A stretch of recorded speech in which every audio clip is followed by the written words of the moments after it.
സത്യത്തിൽ ഞാൻ കൊളവാടിയൊക്കെ കണ്ടോണ്ടിരിക്കണം, ബോറടിച്ചിരിക്കണം എന്നൊക്കെ പറഞ്ഞ സത്യത്തിൽ പോയത്. അപ്പം നമ്മൾ ഇന്ന് ബ്ലാസ്റ്റ് ഫിലിം കാണാൻ പോവാം. സത്യത്തിൽ 7 മണിക്കാണ് ഷോ, ഇപ്പം 6:49. അങ്ങനെ അതിൻ്റെ വഴക്കം കേട്ട് ഞാൻ വേഗം ഷടപടിയെന്ന് റെഡിയായേ. ഇഷാനെ കൊണ്ടുപോകുന്നില്ല, ഇഷാനെ കാണാതെ വേണം ഇറങ്ങാനും. ആക്ച്വലി ബ്ലാസ്റ്റ് ഭയങ്കര ഫൈറ്റ് പടമാണെന്ന് പറഞ്ഞു, പക്ഷേ എനിക്ക് ഫൈറ്റ് പടം അത്രയ്ക്ക് ഇഷ്ടമല്ല. പക്ഷെ പുള്ളിക്കാരന് കമ്പനി കൊടുക്കാൻ വേണ്ടി കേട്ടോ ഞാൻ പോകുന്നത്. അങ്ങനെ ഇച്ചുവിൻ്റെ കണ്ണും വെട്ടിച്ച് നമ്മൾ ഇറങ്ങി കേട്ടോ. പോകുമ്പോൾ മഴയൊന്നും ഇല്ലായിരുന്നു. കൂത്തുറമ്പിലെ ബേബി സിനിമാസിലാണ് നമ്മൾ ഫിലിം കാണാൻ പോയപ്പോൾ ഫുൾ ആൾക്കാരായിരുന്നു. അങ്ങനെ നമ്മുടെ ടിക്കറ്റൊക്കെ കളക്ട് ചെയ്തിട്ട് നമ്മൾ കയറി കേട്ടോ. കയറിയപ്പോഴാരും പോപ്കോൺ ഒക്കെ വാങ്ങി കൈ വെച്ചിട്ടുണ്ട്. ഞാൻ ഈ സംഭവം കഴിക്കത്തില്ല, എനിക്ക് ഇഷ്ടമല്ല. അങ്ങനെ ടിക്കറ്റൊക്കെ കൊടുത്തിട്ട് നമ്മൾ ഫിലിം കാണാൻ കയറി. അർജുൻ്റെ എൻട്രി ഒക്കെ ഭയങ്കര പൊളിയായിരുന്നു. അങ്ങനെ ഫസ്റ്റ് ഹാഫ് കഴിഞ്ഞ് നമ്മൾ കോഫി കുടിക്കാൻ പോയി. ഫസ്റ്റ് ഹാഫ് കഴിഞ്ഞു.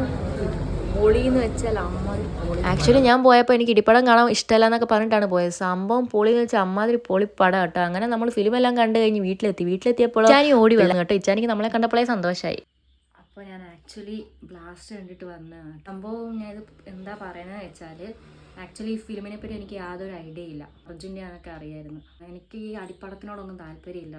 കമ്പനിക്ക് പോയതാണ് സത്യത്തിൽ. സംഭവം ഇവിടുന്ന് ഫുള്ള് രോമൊക്കെ എഴുന്നേറ്റ് നിന്ന്, എൻ്റെ പൊന്നെ എന്താ പറയണ്ടേ, പൊളിന്ന് വെച്ചാൽ അമ്മാതിരി പടം. നിങ്ങൾ തിയേറ്ററിൽ പോയി കാണണം.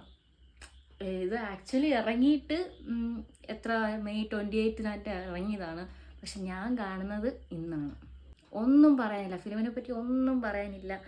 സത്യത്തിൽ ഞാൻ കൊളവാടിയൊക്കെ കണ്ടോണ്ടിരിക്കണം, ബോറടിച്ചിരിക്കണം എന്നൊക്കെ പറഞ്ഞ സത്യത്തിൽ പോയത്. സംഭവം പൊളിച്ച്, വേറെ ഒന്നുമില്ല. അപ്പോൾ എല്ലാവരും പോയി കാണുക.